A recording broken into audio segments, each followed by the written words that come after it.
Halo,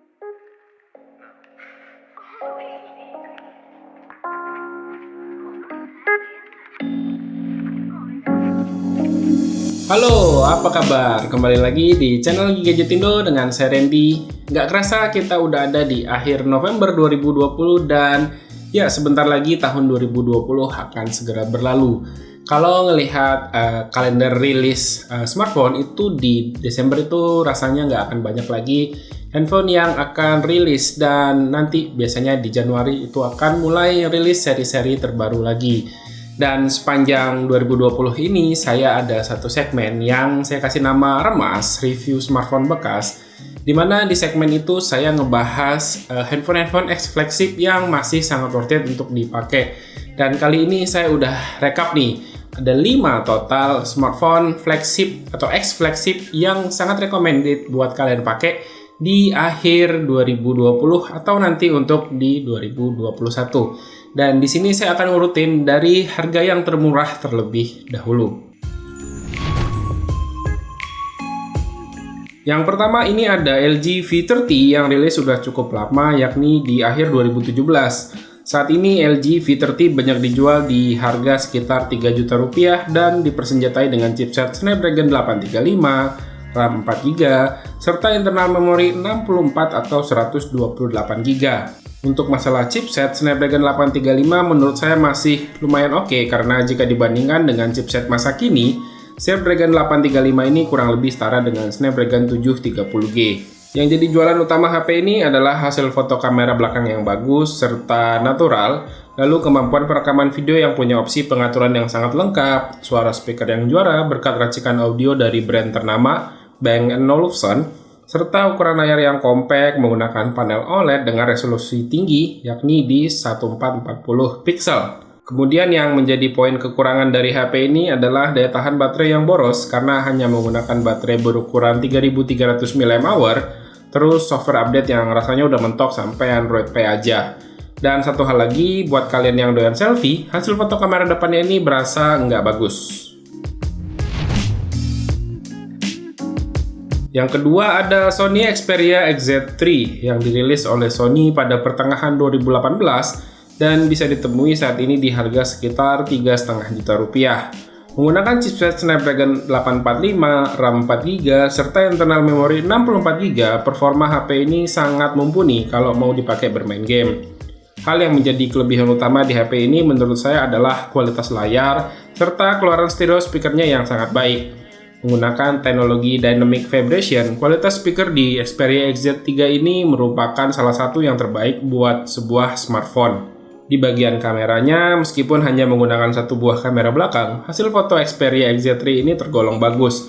Detailnya tajam dan juga punya dynamic range yang sangat luas, serta perekaman video yang sangat stabil berkat fitur Steady Shot Intelligence aktif. Buat kalian yang sedang mempertimbangkan HP ini untuk dibeli, beberapa catatan dari saya buat Xperia XZ3 ini adalah ada pada bagian desain yang mungkin akan susah untuk disukai banyak orang, terus penempatan fingerprint reader yang sedikit aneh, serta absennya jack audio 3,5 mm. Rekomendasi yang ketiga adalah LG G7 yang saat ini bisa kalian dapatkan dengan harga berkisar 3,5 juta rupiah. Menggunakan chipset Snapdragon 845, pilihan RAM 4 atau 6GB, dan internal memori 64 atau 128GB, membuat LG G7 ini masih sangat mumpuni diajak main game yang ada pada tahun 2020 ini. Meskipun masih menggunakan panel IPS, tapi kualitas IPS pada LG G7 ini berbeda dengan IPS pada kelas mid-range, serta udah menggunakan layar dengan resolusi tinggi ada di 1440 pixel.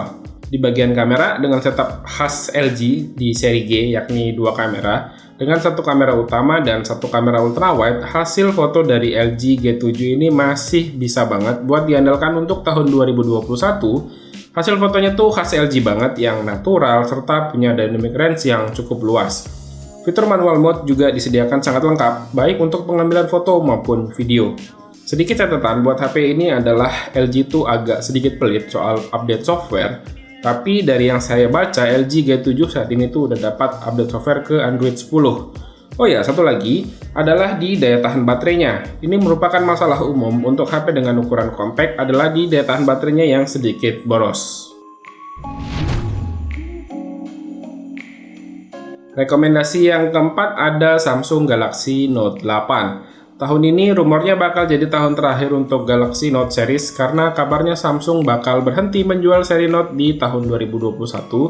Dan kalian kalau mau mencoba merasakan pengalaman menggunakan Samsung Note series, Galaxy Note 8 merupakan pilihan yang paling dasar yang bisa dicoba saat ini. Untuk harganya, Galaxy Note 8 ini rata-rata dijual dengan harga 3,5 sampai 4 juta.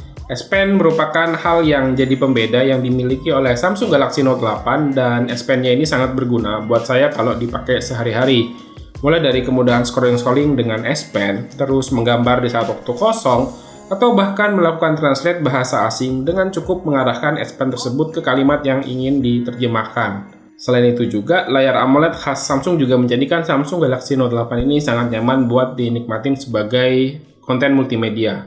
Sedikit kekurangan dari HP ini menurut saya adalah ada pada speakernya. Dari Galaxy Note 8 ini yang masih menggunakan single speaker, di mana handphone sekelas tuh rata-rata udah menggunakan stereo speaker. Selebihnya, Samsung Galaxy Note 8 ini masih sangat menarik untuk dipakai di akhir 2020. HP X flagship yang kelima dan adalah jadi salah satu favorit saya, yakni LG G8. Menggunakan chipset yang super ngebut, Snapdragon 855, HP ini tuh bisa kalian temui di harga sekitar 4-4,5 juta. Ukuran layar yang compact 6,1 inch merupakan salah satu nilai jual plus dari HP ini. Karena ya kita udah sama-sama tahu kalau HP zaman sekarang tuh ukurannya gede-gede banget. Nggak cuman kecil, layar di HP ini juga salah satu yang terbaik. Warnanya vivid, kontrasnya bagus, dan juga punya resolusi tinggi di 1440 pixel yang juga udah mendukung SDR10, bakal bikin nyaman mata saat pakai LG G8 sehari-hari. LG G8 juga menawarkan fitur seabrak yang bisa kita nikmatin, mulai dari kualitas speaker yang juara berkat boombox speaker, audionya juga udah dituning sama Meridian, terus ada fitur Air Motion yang bagusnya, ini udah cukup intuitif buat dipakai, sama fitur di kamera yang super lengkap khas flagshipnya LG. Hasil foto dari LG G8 ini juga bisa diandalkan, bahkan untuk beberapa tahun ke depan. Dan jangan lupain, hasil perekaman di HP LG itu nggak pernah ngecewain. Ngerekam di resolusi maksimal 4K 60 fps ini bisa sangat stabil di LG G8. Nah, itu dia 5 HP X flagship yang bisa kalian pertimbangkan untuk dibeli di akhir 2020 ini. Dan kalau kalian punya rekomendasi HP X flagship lainnya, silahkan drop aja komentar kalian di kolom komentar di bawah. Dan ya, kayaknya segitu aja untuk video yang bisa saya kasih rekomendasi buat kalian kali ini. Terima kasih buat yang udah nonton. Silahkan like dan share video ini jika menurut kalian video ini bermanfaat. Reni pamit, sampai jumpa di video berikutnya. Yo, bye-bye.